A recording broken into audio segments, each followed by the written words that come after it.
Okay, thank you, Jovana. Thank you all for coming. I expected less people. And I'm sorry that it's really difficult to look at you because the light is coming from this side and I'm wearing the glasses. I have some notes written and I'm still not used to the glasses. So when I look at the papers, everything is blurred when I look at you.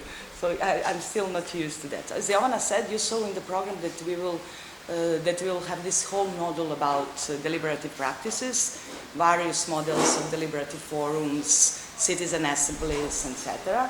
So some of the discussion also will focus specifically at climate assemblies. This is also the family of this deliberative forum. So I will try to explain the main characteristics, main theoretical but also political arguments, assumptions, but also relevance of those models. I will try, although I will give this theoretical background, I will focus on what could be useful for all of us, what knowledge I can give you in order to evaluate and think about practices. I will not mention the big theoretical names, etc. This is something you can find in the books and it's easy to.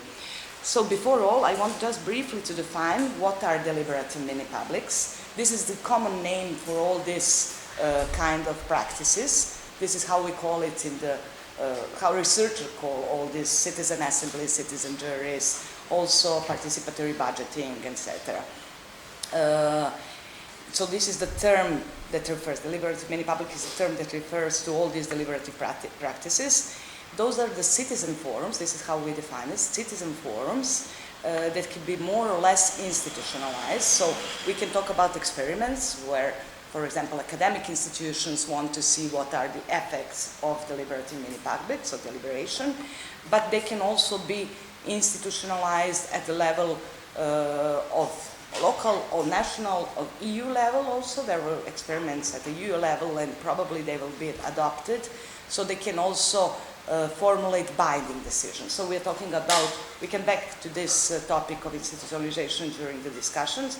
So, but now it's important to know that we can talk about various levels where they can be consultative bodies, they can be experiments, and they can be also bodies that are ad hoc and they are making binding decisions.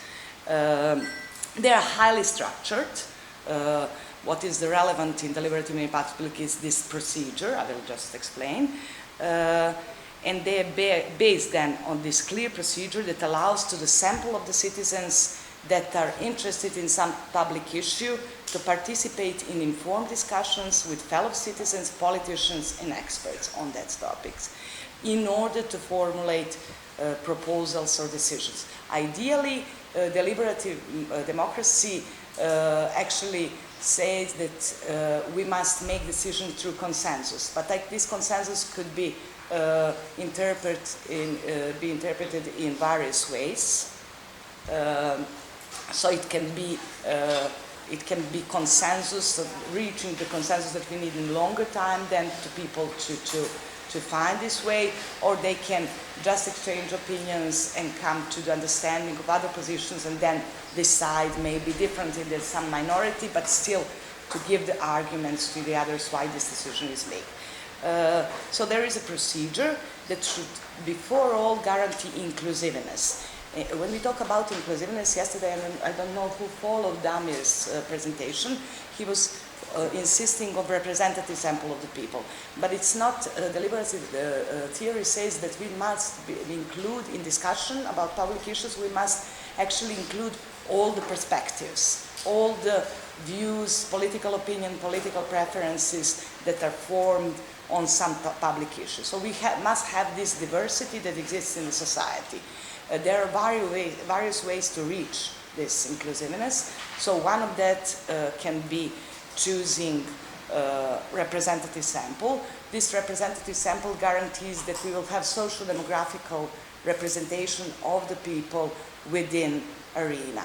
But if we think this can be also operationalized in different ways, if we have a topic where there are some groups that have strong opinions, for example, social movements, they're bringing different perspectives on the topics, we should also try to think about how to include them. If those views would not be included in the representative sample. So it's something we should always think about, how to include all, but not all people, because this is not direct democracy, and we will talk about this later.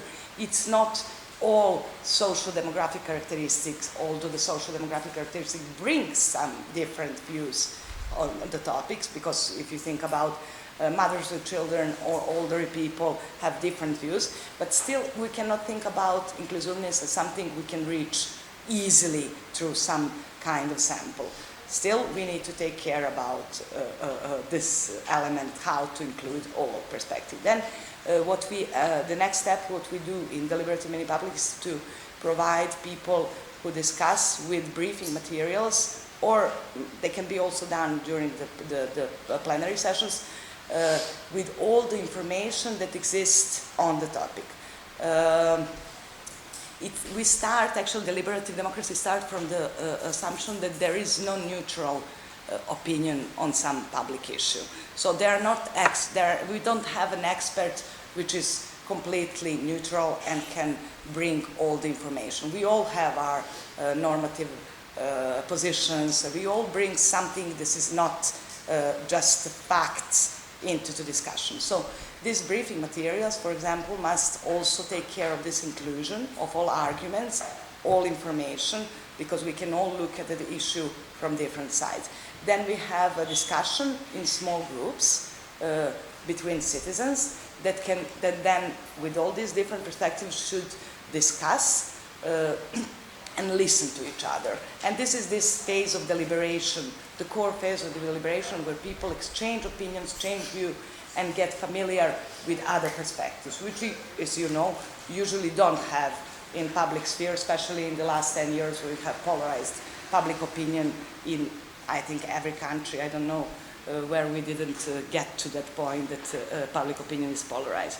And then those people, when they discuss in small groups, have a possibility to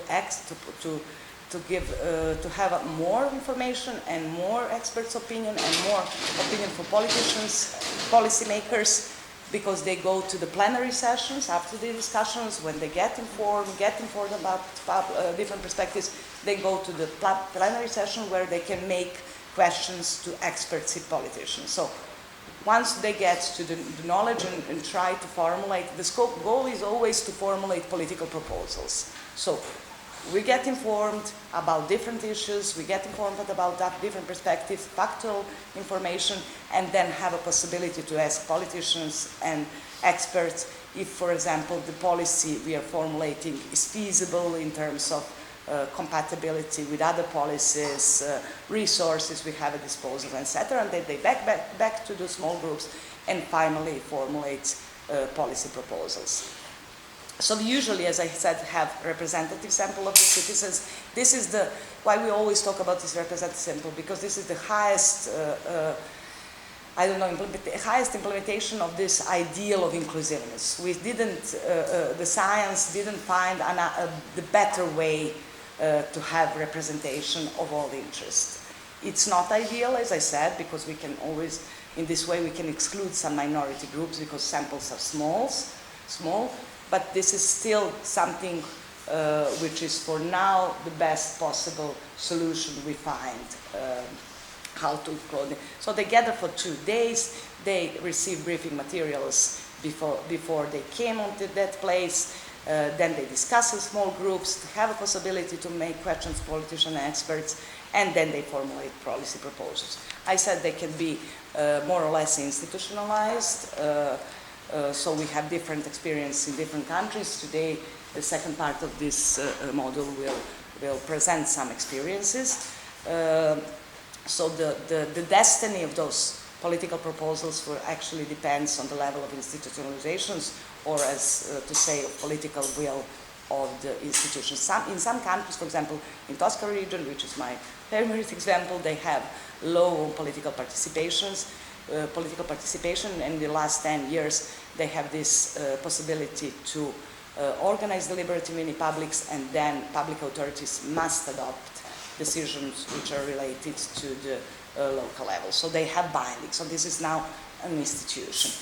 Okay, Now we all know what we're talking about in terms of practice, and I would like to go to the discussion about what the deliberative model of democracy is and what is actually what is not, because we often mixed up different models, for example, direct democracy, agonistic democracy, deliberative democracy, and they are all different. Before all, this model belongs to the Republican tradition. We have this liberal and Republican tradition. I don't know who yesterday followed Vuja's presentation, probably he said something about that. This Republican tradition as well include all these participatory models. Tradition which build up this participatory model of democracy where agonistic, deliberative, and direct is. But on the other side, we have this liberal tradition of democracy, and they are completely different.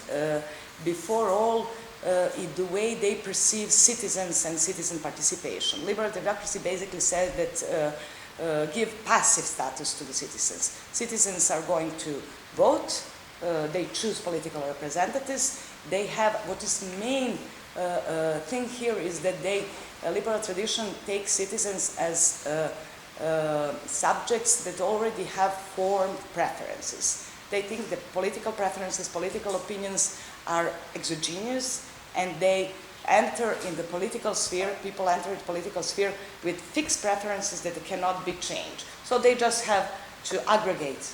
We have voting mechanism, we aggregate those preferences, nothing is going to change, public opinions and citizens are as they are, and we can do nothing.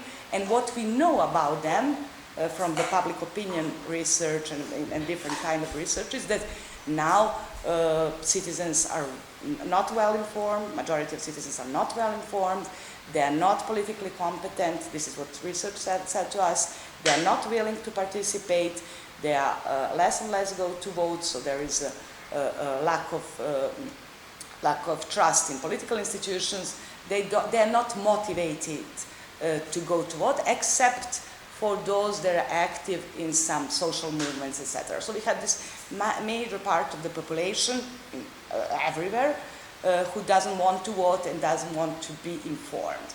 And liberal tradition says, okay, this is how the situation is, so we will just let them vote and they will choose political representatives, and we can see today consequences of that, polarized public opinion is actually voting for populist leaders because they have tools to direct citizens in a certain way, because citizens are not discussing, not thinking, etc. So this is the perspective of liberal tradition. So in that way, they confirm the citizens should be passive, and we cannot. There is nothing we can do about that. We are actually going back to there is a clear tendency also in theory to go back to the epistocratic model of democracy, to say, okay, experts must decide because people don't know anything.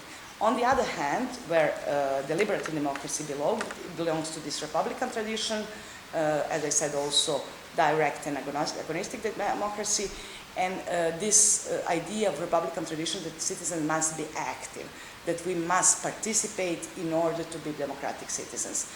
But given that there is much confusion about what is direct, what is agonistic, and what is deliberative, we can use the example of referendums, for example, which is participatory model belonging to the family of Republican tradition, which actually invite people to go to choose from two alternatives. In this way, we still don't have discussion, which must be done, and we still have, if we think of polarized public opinion, we still maintain these differences that exist between we versus them, or yes or no. So you can decide only on the binary, in the binary categories, which is wrong, I would say, from the deliberative perspective.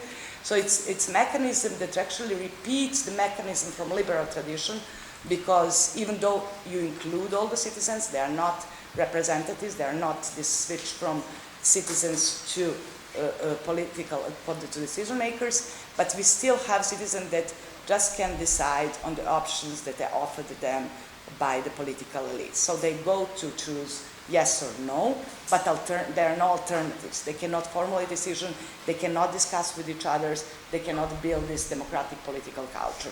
So this is the main difference if you want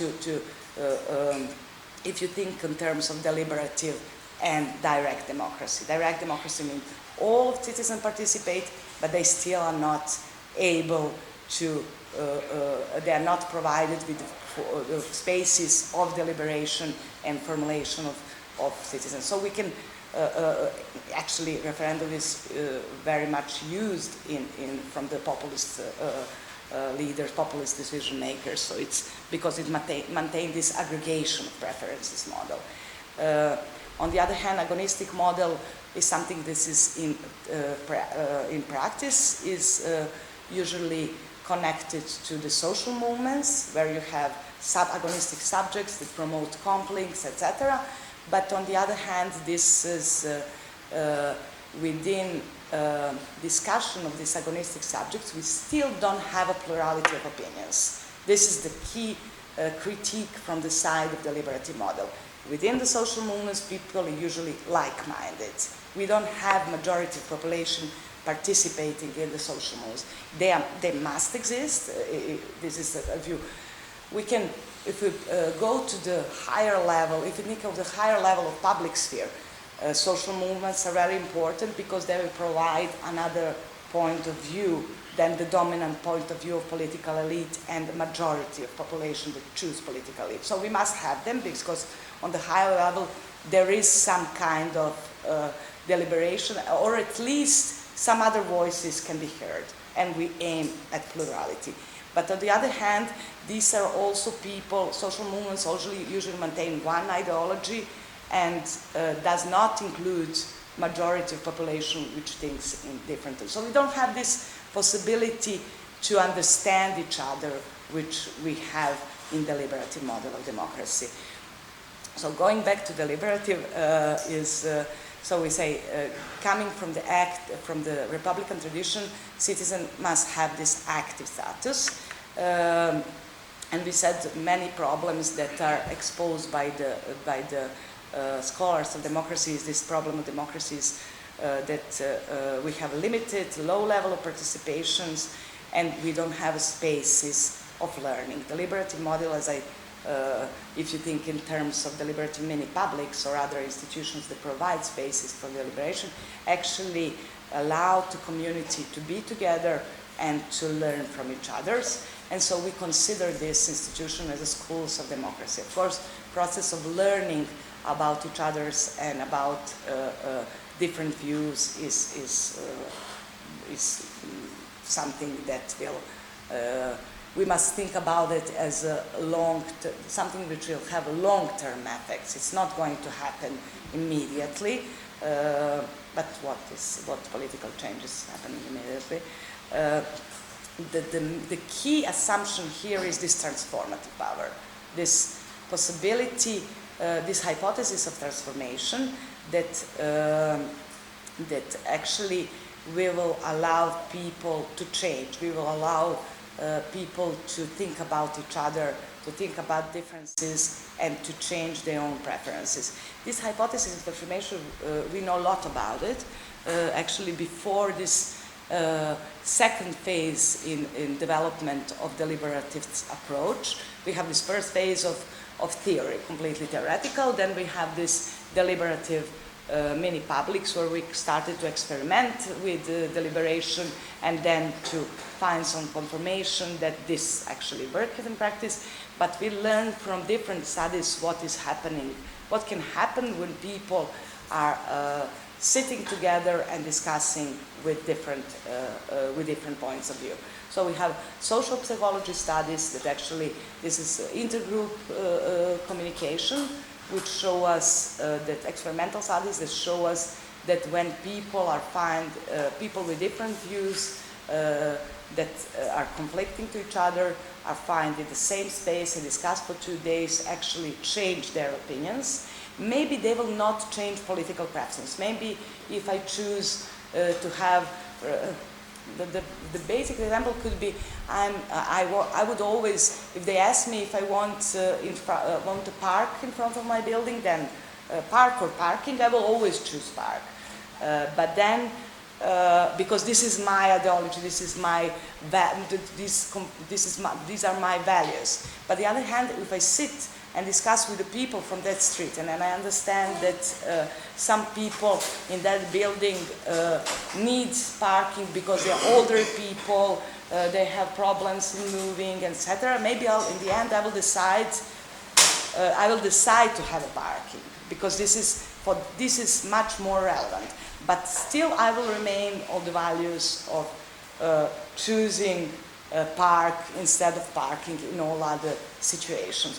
But this possibility to discuss with these people, to understand their needs and their opinions and their preferences, will make me not to be in conflict with them, but to understand their arguments. This is the core idea of deliberation.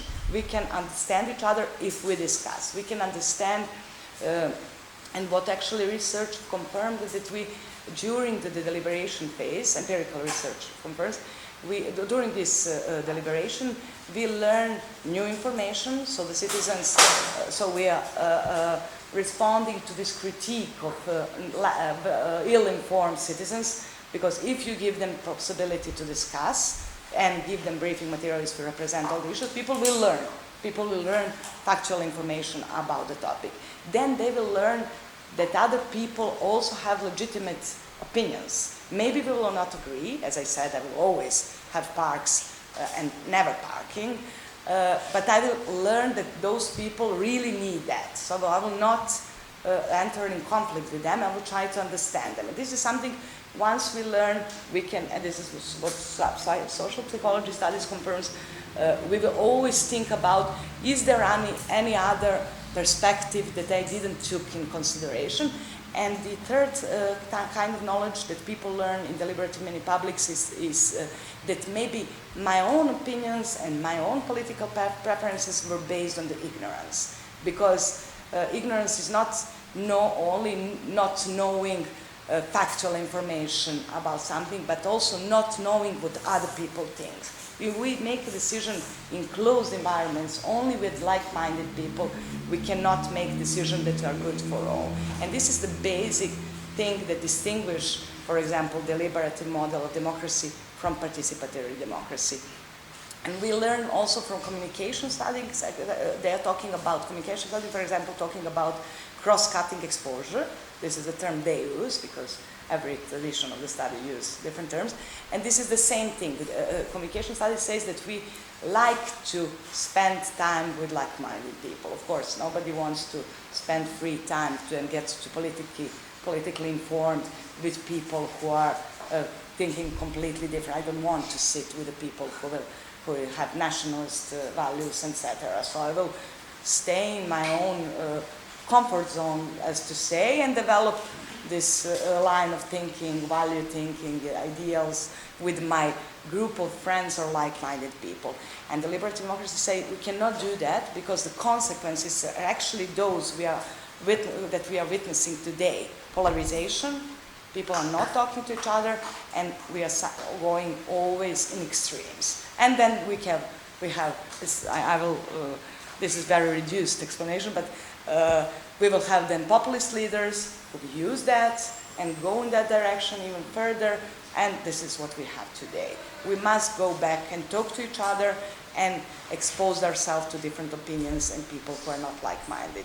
So this is something we convert actually then with deliberative many, let me say I want to have a long discussion. Deliberative many research, which is done in deliberative many publics, actually confirmed, as I said, that people get more informed, that understand each other's more, that they understand that the different opinions are legitimate, that the different political preferences are more legitimate, and they become more tolerant also on other issues towards people who think differently or who are from different kind of groups and etc. Why this is happening? This is this the way of in which procedure of deliberation. This is why it's very important to think about this procedure. It's procedure, actually. It's not deliberation within a social movement or deliberation within a group of like-minded people. This procedure allows me, if I find myself, for example, in the environment where people are thinking differently, I will try to find the best argument which can, in theory we call it the common good arguments, better common good argument. I will try to explain my positions by argument which recalls common good, which is something somebody else can also understand. I must speak in terms, okay, this is also good for you because of that, So this is a mental exercise which is happening when you are exposed to people who think differently, which you never, that something, that your friends actually understand the basic arguments, the sentence behind your position, and you will never develop this kind of thinking to explain to the others what are the reasons they stand behind your position. So in this way we develop tolerance towards others. After participation in the deliberative in public, people are usually more willing to participate, and this is something that has to do with the sense of political efficacy. This is how we call it in political science, and that means that people usually now are, except for the active citizens, which are people participating in the social movement, which are used to participate, feel that they're not able. It's not only that the institution doesn't provide possibilities to participate. They feel that they are not able to participate. They feel that they don't have anything to say. They actually feel, they are not feel self-confident enough to provide their arguments and to activate. When they participate in deliberative many publics, they actually understand that politics is something that their own opinions about politics make sense. Because somehow we arrive to this situation that I'm going to the too complex topic. That people, if you say, for example, in Serbia or Croatia or whatever this country which is highly influenced by top-level decision, for example, EU said that we need to do that. And our politicians, we transfer this, okay, EU said that we need to do this and that and that. And then people just feel that they cannot, they don't have power to influence the decision because it's top-down completely. We don't have space. Why should I even think about it? And then in deliberative mini publics, they actually realized that their own opinions about what should be done in the small city are highly connected also to these top-level issues, and they actually have something to say how some political problem must be solved. So this is what we give them, and research confirms that actually people feel more self-confident and more politically, have higher sense of political efficacy when they participate. The changes, this transformation actually is not related only to citizens. We saw in our, and you will probably talk about your experience, that actually influence also experts. For example, what is happening always when you invite some expert to be at the plenary session to give answers to the citizens, they usually have this opinion of citizens that they don't know enough. They don't have enough information, they cannot be involved in decision makers because they are not interested, and still this same old argument, they are not interested, they are not informed, they are not competent, they cannot decide.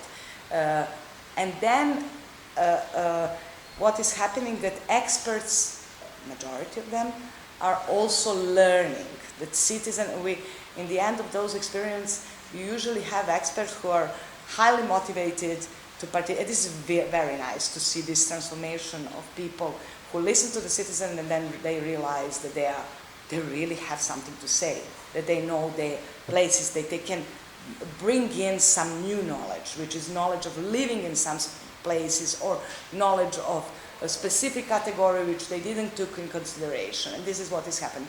Politicians, they are not, it's not like experts, not that easy like in case of experts, because they have, of course, political interest. And, but still, I think we need to, learn the politicians also, or in the end, just to push for institutionalization, and that there is a political power just to make them accept what citizens decide. In long-term effects are those that we are building political culture of discussion, which is for now, I think, the only way we have to solve this problem of polarized public opinion everywhere in the world, I would say.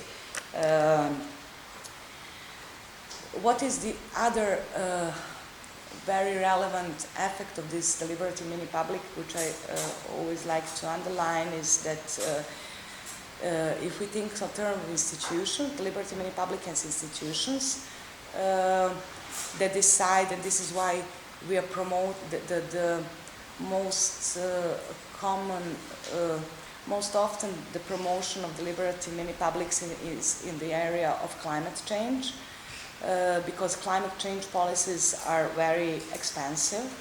So they're more expensive than the effect of those policies are long-term. We're going to see them after the mandate of the political representatives expired.